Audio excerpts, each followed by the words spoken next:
Hey everyone, Lily here, and welcome back to another book review. This time I'm going to be tackling A Light in the Mist, which is the last book in the Warrior Cats Broken Code arc, which is really exciting and also sad because I've really enjoyed this arc.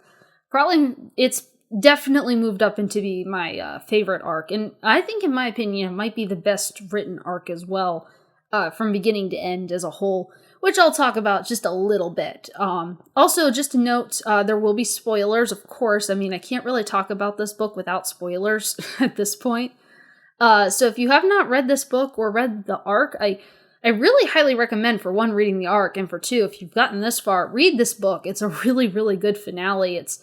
It's a perfectly suited book to this arc style, which is kind of scary, high stakes, and sad at times, and just that's the mood of the arc, and it's a really good ending. It really suits this book. It made me cry, and I would say that only 2 Warrior Cats books have made me cry, and only one of them was really justified. The other one was just nostalgia. But anyway, your warning has been given. I will just talk freely about spoilers, so if you want to keep watching the video, that's fine. Or if you want to read the book and come back later, that's great too. This is always up, so you can watch it later. I'm just going to jump right into this, and I'll try to sprinkle in my opinion on the arc. I'll just go ahead and say, I know some people don't like the new Warrior Cats books, and I do think If Vision of Shadows was not a great arc, just to justify that. I didn't really like A Vision of Shadows that much. And I'm usually a pretty positive person when it comes to reviews because I like books. And yes, I would probably read A Vision of Shadows again if I really wanted to for some reason, or someone asked me to, but I did not care for that arc. This arc, on the other hand, as a whole, I really did feel like kept my attention, as it had a really good cast of characters. Right? Like, Bristle Frost, Root Spring, Shadow Sight, they're all really interesting characters. They all have flaws, they all have interesting powers or ambitions, and interesting roles to play. I just really appreciated each character. There wasn't one character that I was like, oh no, it's not time for their chapter again. Violet Shine. Sorry, Violet Shine. And Twig Branch, for that matter. I was really only interested in what Alderheart was doing. Or, New Prophecy, I'm like, oh great, this is another Bramblestar book, or things like that. No character was like that in this arc. At all. I'm like, yay, it's Bristle Frost time, yay, it's Root Spring time, yay, it's Shadow Sight. Even though Shadow Sight is probably my favorite, I'm really, really bonded to all of these characters. They're just really well done. And the arc itself is an interesting story. For one thing, let's say, there is no prophecy in this book. And I know I'm probably one to say, I think prophecy in fiction is, 1, overused, and 2, it makes the book have to come to a certain conclusion that you already know, right? Like, you know that the character's gonna win. Like, I would say Wings of Fire is probably the one that kind of twists, like, if you've never read those books, like, when they have a prophecy, they actually, the prophecy isn't necessarily where the story's going, but in Warrior Cats, when there's a prophecy, the story's going to be resolved like the prophecy says. Or not. But it's going to be resolved somewhere, along those lines, and it's just kind of pops the bubble of suspense. Whereas this arc has no prophecy. We don't know how this arc is going to end. At all. Well, until now. Now we know how it ended, but... for the longest time, we had no idea where this was going, what could happen. The villain was one of those mystery villains, and yes, some people were like, oh, you can tell it's Ashfur, but actually, I mean, yes, you could tell it's Ashfur, but really, this arc is still projected, these books in general, really, are projected at kids, and kids who may have not read this series aren't really going to get that, and even if you did, I read the books, and I was still like, yeah, okay, I can get that it's Ashfur, but it also just felt like it could be someone else, maybe? There's still a lot of theory-making room, and honestly, it's a well-written book if you can guess who the villain is beforehand.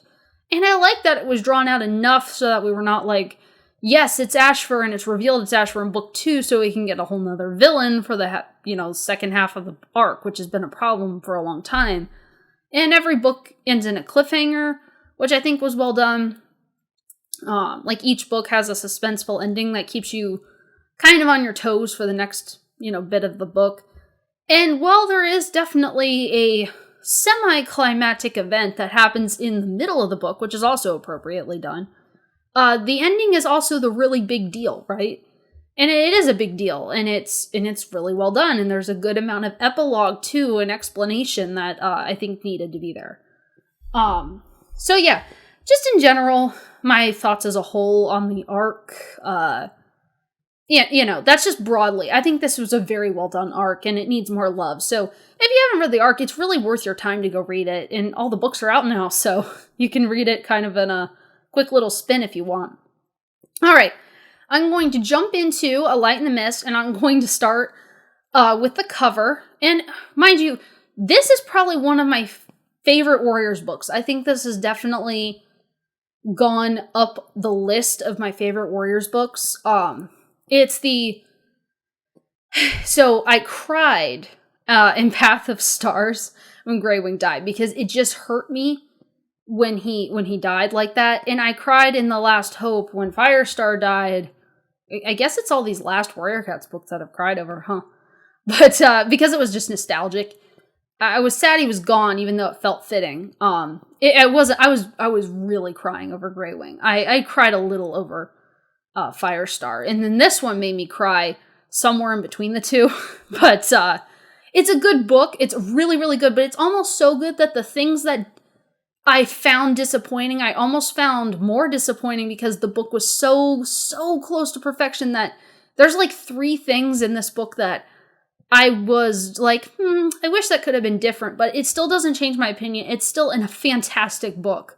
So don't get me wrong when I'm like, I would have preferred this, because when I say that, I'm only saying that I would have liked this better, but it's still really good as is.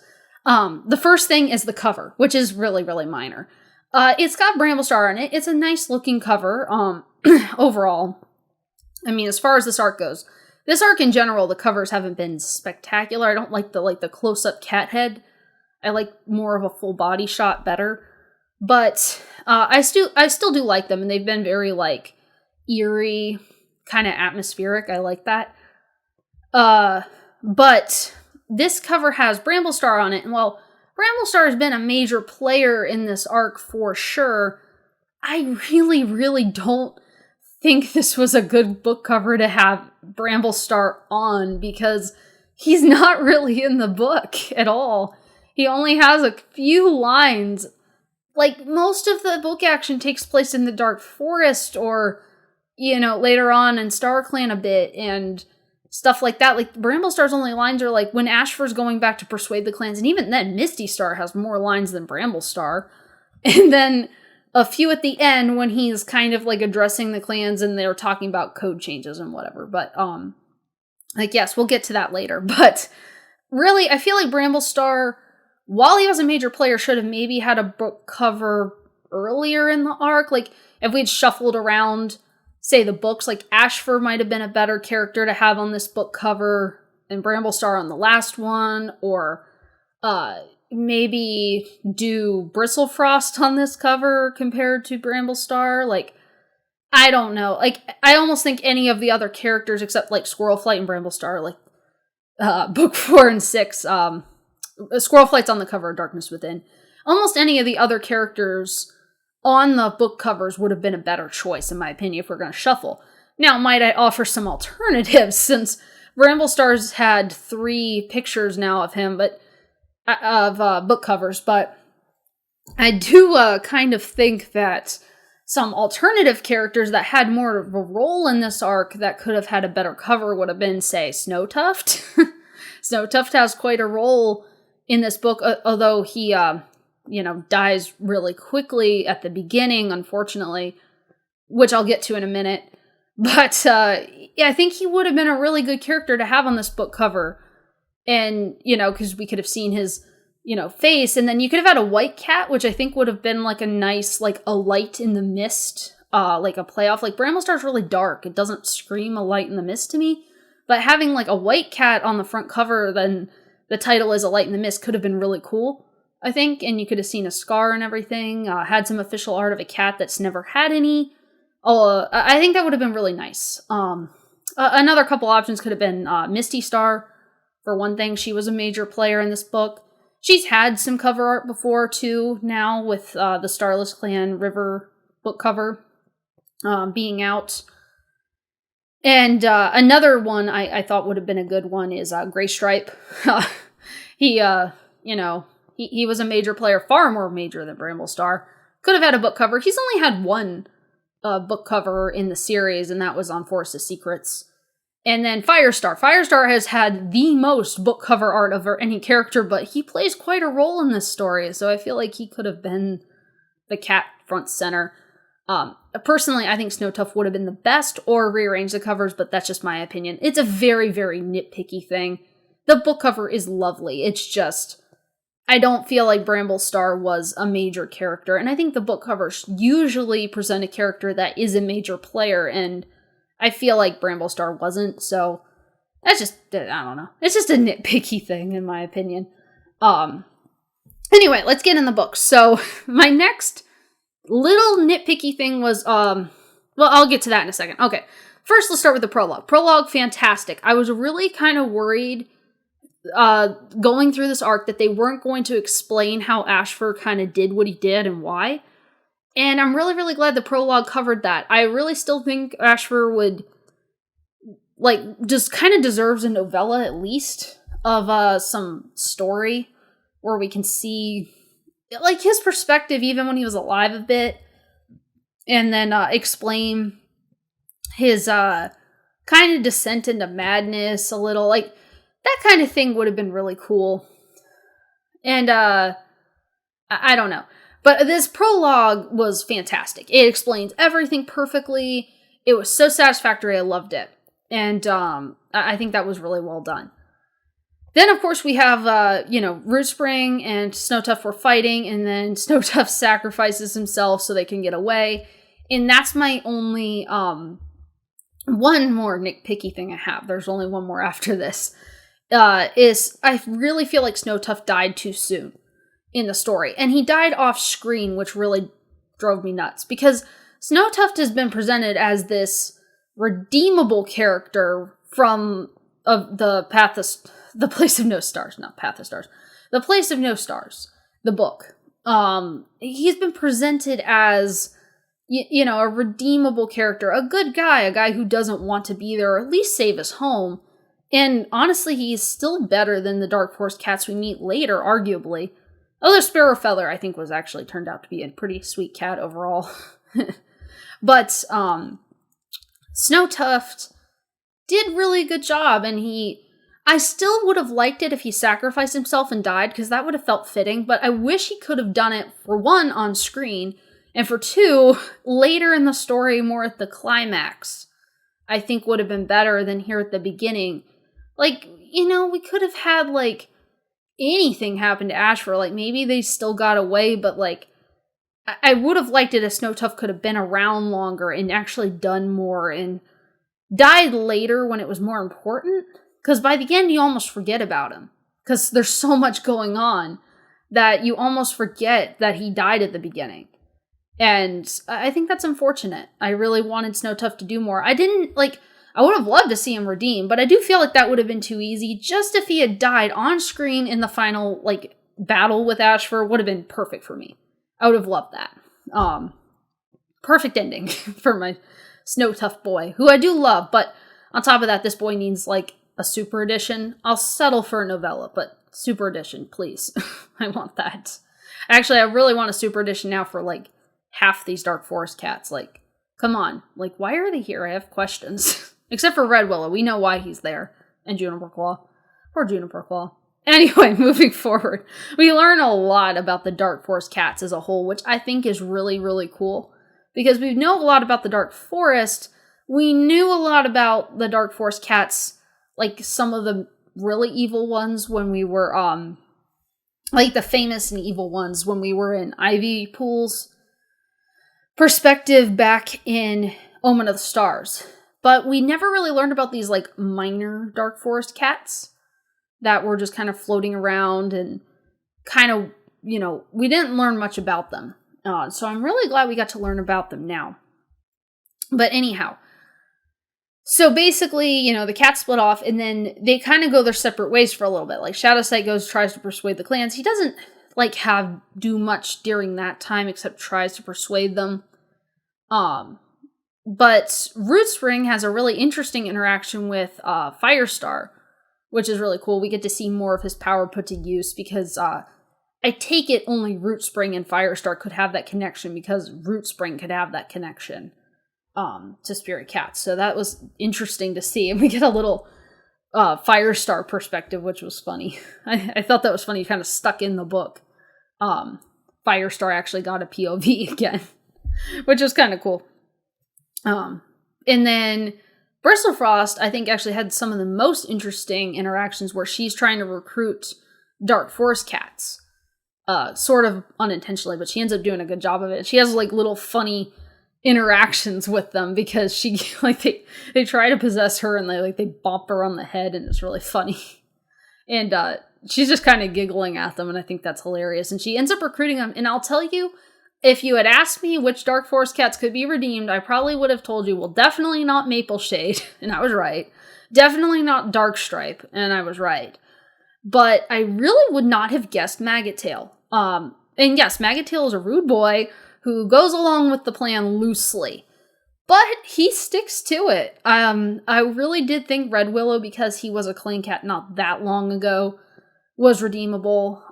Sparrow Feather, I figure, I don't know. We don't know much about her, but I kind of got the vibe that she was kind of willing to go with it. And Silverhawk always seemed just kind of quiet. I'm really interested in his backstory now. I have a lot of questions about Silverhawk now. He's probably my second favorite cat in the Dark Forest. He's moved up now. I have very interesting, plus he has a cool name, but I have a lot of questions about him. Definitely could use a novella on him. Who in the world is Ember Dawn? And that's cool. I know it's his wife, but what happened to her? I have questions. But anyway, thought that was really cool. Really, really liked all of that. And I like that Maggot Tail got some time too. We get to learn why some of these cats were there. Not Sparrow Feather, but we did learn why some of the other ones were in the Dark Forest. For what reason. That was kind of neat. We know why Red Willow's there, and Red Willow dies too in the Dark Water. But so, all that happens for a little while. They get Needletail out. Ashfur keeps running them around. They finally get a patrol down there. And of course, I've been saying since the beginning, by the way, once Graystripe got a super edition, I was like, he is so dead. This arc, this is his last arc. I just knew it. I was like, he is so dead. He is so, so, so dead. And yeah, he's dead now. But he was sent on the patrol to fight, and I was like, oh, yep, he's dead. Poor guy. But I thought it was really interesting.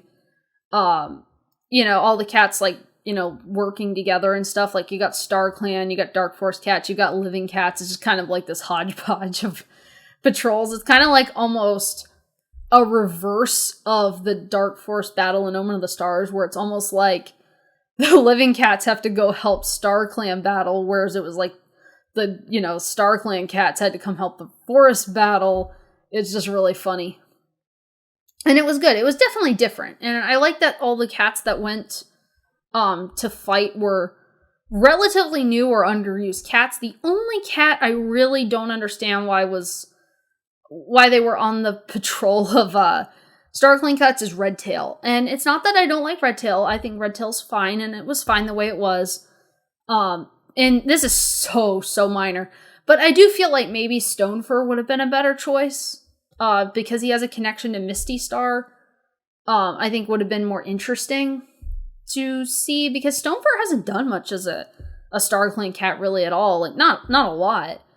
And I think he would have been a better option compared to Redtail, who just doesn't have any real super big stakes with the cats that are there already. So, it even mentions, he's just kind of standing off. He doesn't have relatives, He's not, he's so dead. He's long dead. it's like, it would have been maybe cool to have Stone first, so Misty Star could have had someone to also connect with, like she did with Willowshine, of course, but like another person, another cat rather, would have been cool. Anyway, then, tracking down Ashfur, they start the final battle, like, we'll just jump into, like, the juicy bits. And, we get, Gray Stripe's gutted, and then Bristle Frost dies, which was shocking. So I felt like this arc in general was definitely, from the beginning, it gave me the vibe of main character death. And I really did honestly think that Cat would be Shadow Sight. I didn't think it would be Bristle Frost, because I really thought since, like, okay, I'll have to back up.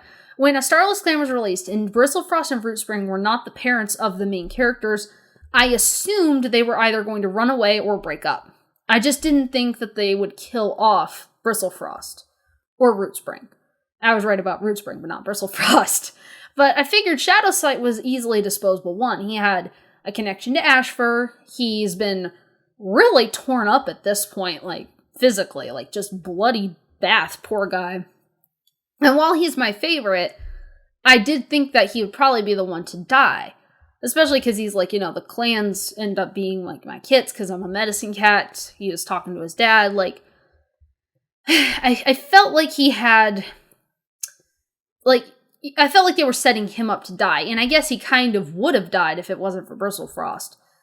But I really do like the way this turned out, so it's not a nitpick at all. I actually think this turned out better because it creates a rift in a way for more drama between Root Spring and Shadow Sight, because now Root Spring could harbor a grudge, and we know he does a little bit to Shadow Sight, and it gives Root Spring more character flaws to overcome, because now he has to live in a world without Bristle Frost, who was his guiding light, and I think that's going to be interesting going forward.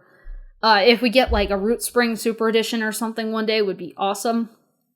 And I definitely see Root Spring molding into the mediator position. I think that's kind of cool to see. But yeah, Bristle Frost is dead. She will never be leader. And I do have some theories that I'm going to discuss here, and I'm also going to make a video later on discussing theories for the next arc as well, so stay tuned. I will have another video coming out soon with that, because I want to try to make some predictions and ideas, and, not all of them are going to be right, of course. Very few of them, maybe none of them, but I thought it would be fun to do. But yeah, Bristle Frost died. I was really sad. I didn't cry when she died. I cried at the end because of poor Root Spring, who I've really liked as a character as well. But yeah, it was really interesting, and I'm really, really glad that they did this, because it feels suitable to the arc to have this sort of sacrifice, like Bristle Frost taking out Ashfur, and I do kind of feel like it's implied in the text too that even if she could have swum through the dark water, that she would have actually died from her neck wound that I think was delivered by Thistleclaw or Mapleshade. They were both attacking her. That she got sliced across the throat, and I'm pretty sure it's implied that she kept sinking and didn't swim up because she had the throat wound that was, like, bleeding and stuff, so I almost feel like she probably would have died anyway, even if she could have gotten up. So, yeah, maybe she wouldn't have double died, but I definitely think she would have died. Anyway, but essentially she sank in the dark water, and I do think that's a little weird, although I like the ending just as it is, and I wouldn't change this. I don't understand when the Errands are deciding which cat is going to die in the Dark Forest and which cat is just going to die once. Because Bristle Frost died in the Dark Forest, and maybe it's the water that's messing with it. And I do remember there was a cat in one of the starters, I think it was Beetle Whisker, who died in the Dark Forest, but I can't remember if it was stated if he double died or just died. I don't exactly remember what happened with that, but I don't think he showed up again, so I'm pretty sure he double died.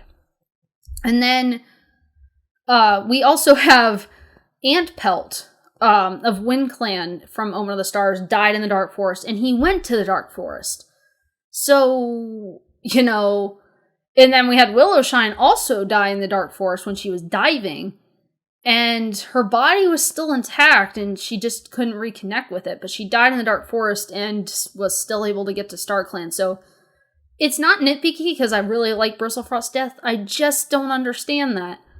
And I feel like I'm just being picky because this is such a good book that I almost am like, more explanation, please? It's so good. Perfect book, but just a few things. Like, I wish there was more clarity on when you double die in the Dark Forest and when you don't. Would have been cool to know. But I'm going to assume, because I'm not sure on the Beetle Whisker thing, that Bristle Frost died because of the water, not because of the Dark Forest. That's going to be my theory for now. Anyhow, so when Bristle Frost is dying, I had this interesting note. At the time, I thought she was hallucinating about, imagining, like, her and Root Spring by the willow tree, which is actually, by the way, was my theory, was they'll run away together and live by that willow tree, because I just felt like it was important. Is she has this vision, like, as she's dying, and it turns out later, I think it was a vision or something like that, but as she's dying, at least she's hallucinating about being with Root Spring away from the clans by the willow tree with 3 kits, or at least kits. Root Spring later gets confirmation on how many and even their colors, but and I figured that this was just some kind of like hallucination. But later on with Root Spring, and I'm jumping ahead a little bit here, and this is what made me so sad, is like Spotfur tries to ask him to see Stemleaf, but Stemleaf is in StarClan, and then Ivypool and Fernstar, poor things, try to have him find Bristle Frost. And what's really interesting is Root Spring's power here, because not only can Root Spring, talk to ghosts and, make them, like, summon them, but he can also connect to the earth and actually search for things. And when he does that, he gets this vision, and it was a very vivid scene in my head.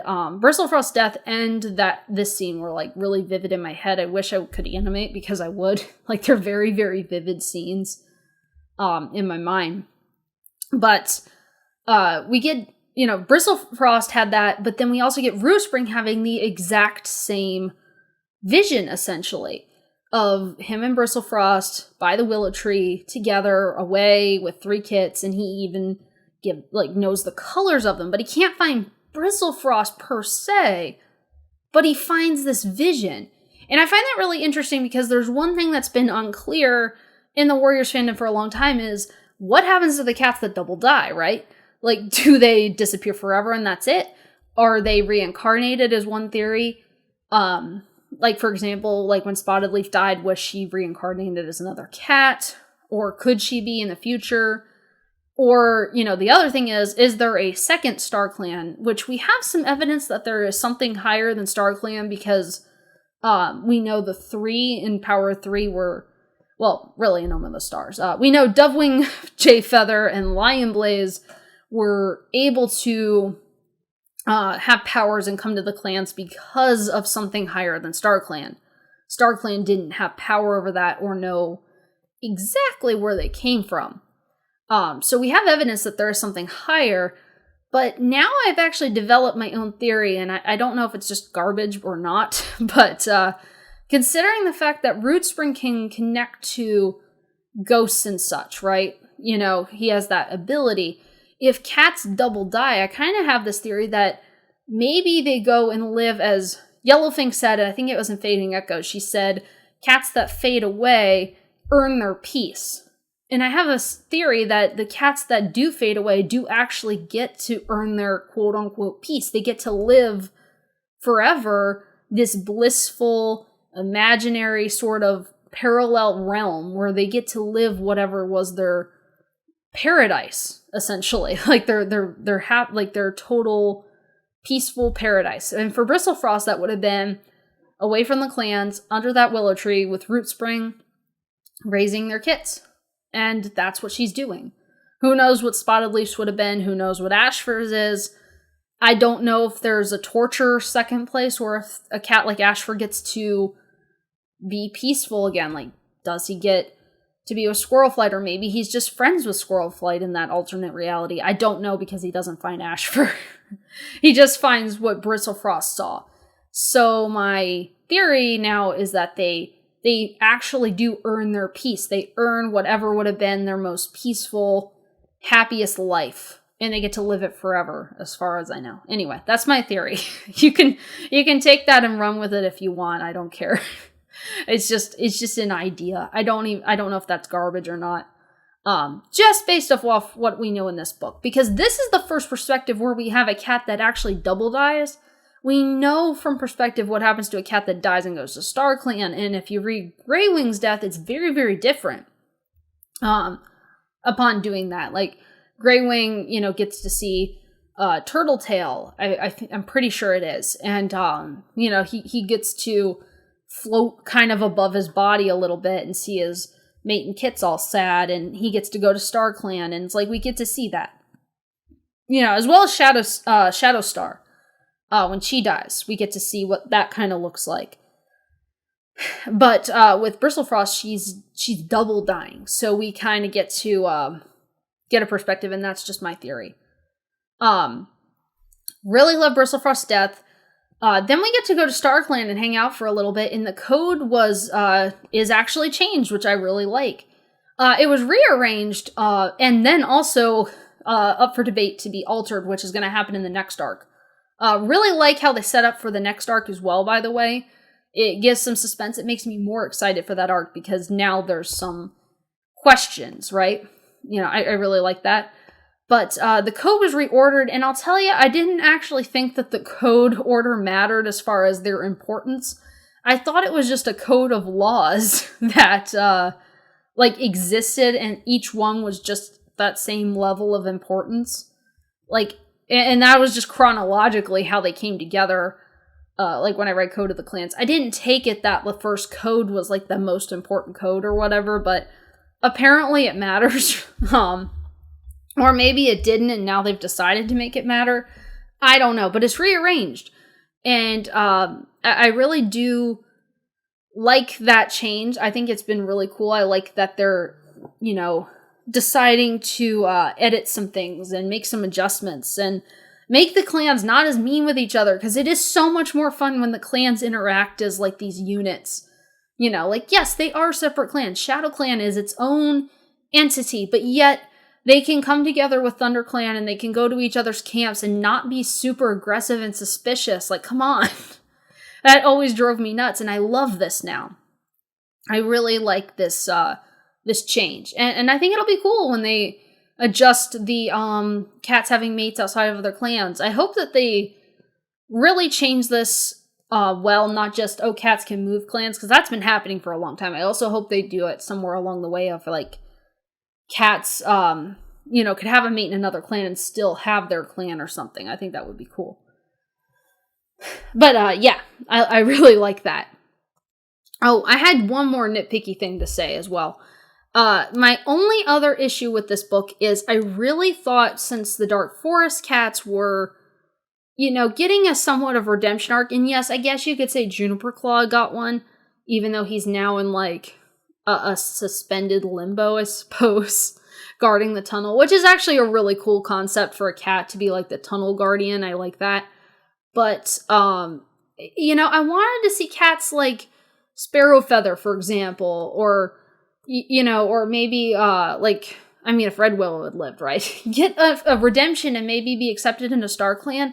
As it stands, I feel like StarClan was actually kind of mean to them the whole time, and then we're like, no, you can visit, one time, but you can't stay.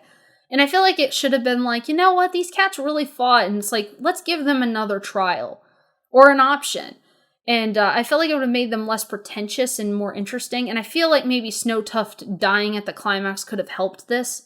Because it's not like things drastically need to change. I think given the choice, I think Maggot Tail and Silverhawk would have chosen to stay in the Dark Forest, because Maggot Tail's kind of a little bit of a jerk. He's sweet, though. I do like him, though.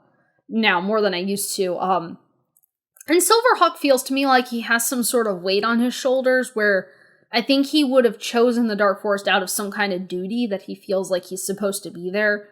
But I think Sparrow Feather could have maybe had another chance, or if Red Willow had lived, Red Willow kind of died for nothing except to show us that the water's scary, which we already knew, so, like, if Red Willow had lived, it would have been maybe cool to see him go on to StarClan.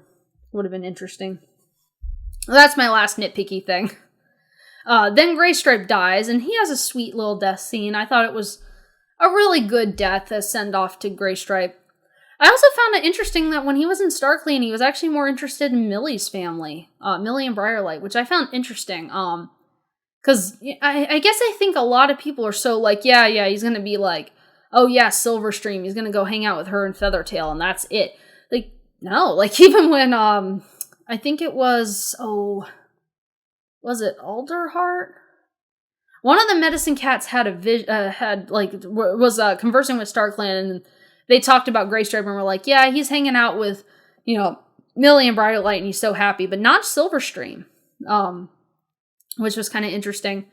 Also, another really cool point of drama that I'm not sure if they'll ever address, but I felt like they put some emphasis on this, was that when the StarClan, when the StarClan cats were, there, like we had Silverstream, Feathertail, and then we had the living cats, Crowfeather, and StarClan Leafpool, and Millie and Briarlight, of course. And then we had Crowfeather there, as well as Graystripe. Well, Graystripe goes and hangs out with Millie and Briarlight, understandably. He, was married to her, essentially, and that's his other daughter, and Silverstream was very much jealous. And then Feathertail was jealous of Crowfeather hanging out with Leafpool, even though they're the ones that had kids together. So, kind of found that little drama a bit interesting. Something that could be played with later, who knows? Just neat. Who knows what they'll do with that, or if anything. And then, basically, the book just kind of wraps up with them discussing code changes, Ramblestar's back, whoop-de-doo. Squirrelflight is still deputy. She didn't die either, or get, decide to step down or anything, which is nice. I kind of would like a whole rollover of power, but, just to change things up a bit. But you know what? It was a good ending. I'm really glad that, if they kept Bramblestar later, I'm glad that Squirrelflight stayed there too. So, it felt good. I feel like it would have been an appropriate ending for Squirrelflight to die maybe as well because of her book, but you know what? I'm also cool with this. I liked the ending a lot. It was really, the ending is just really sad. Root Spring is, depressed. Shadowsight ended up not having a connection to StarClan, which was interesting, but yet he's still a medicine cat. I really liked that as well, that aspect of Shadowsight still being able to be a medicine cat, but not connect to StarClan. Similar to Mothwing, gives them another connection, another friendship aspect, which I like. And I just thought it was an interesting turn of events for Shadowsight. Glad he lived for that, definitely. That was worth him living. And then Root Spring's really sad, He's not able to really move on from this. At the end, he says he feels grief lift, but he's still going to be fighting this. And Needleclaw is so sweet. I really love Needleclaw in there. Comforting her brother. That was really cute. But, at the end, it just ends on a really sad note of, Bristle Frost will live on in our hearts. And it just felt very appropriate ending. It's a bittersweet sort of ending to this whole, arc. It's, this arc has been scary at times, desperate, high stakes. Was a great ending to this whole arc that has been this way. It's definitely, this is a reality slap, unfortunately, and this is how it went this time. And it's sad, but you know what? We get to move forward, and who knows, Root Spring will probably get more, because he's alive and because he has a cool power, at least I hope he will, probably get more content one day. And I would love to see Root Spring continue to grow past his grief. I don't know. I mean, maybe if he found another mate one day, that would be cool. Or, you know what, not. And maybe just learn to be the cat Bristle Frost always knew he could be or something. Or learn to stand on his own paws without looking to Bristle Frost, because he always has. And I think that would be cool to see. Even Shadowsight could really use a book. Or even in general, I think he could develop in the next arc just fine, because we've got a medicine cat POV. But because we're not going to be in SkyClan next arc, I think Rootspring could use some more content as well.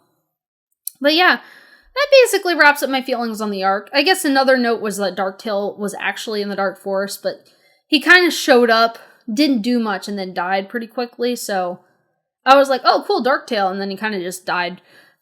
I guess it was kind of justice for Needletail and Violetshine, but that was funny. But yeah, overall, I have to say, this is one of my favorite books in the arc now. It's really, really good book. I recommend it. I recommend the arc highly. If you've gotten to this point, read the arc and read this book. It's amazing. And I'm excited for the next arc that's coming out.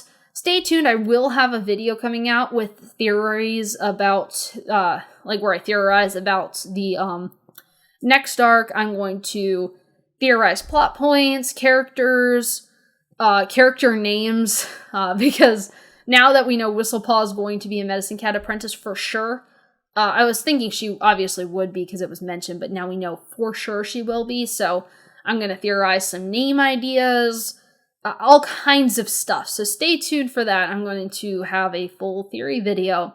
And I hope you like this video. Share your comments of what you think happens to cats when they double die, because I'd love to know more ideas, or if you think my, theory has any kind of possibility to it or something.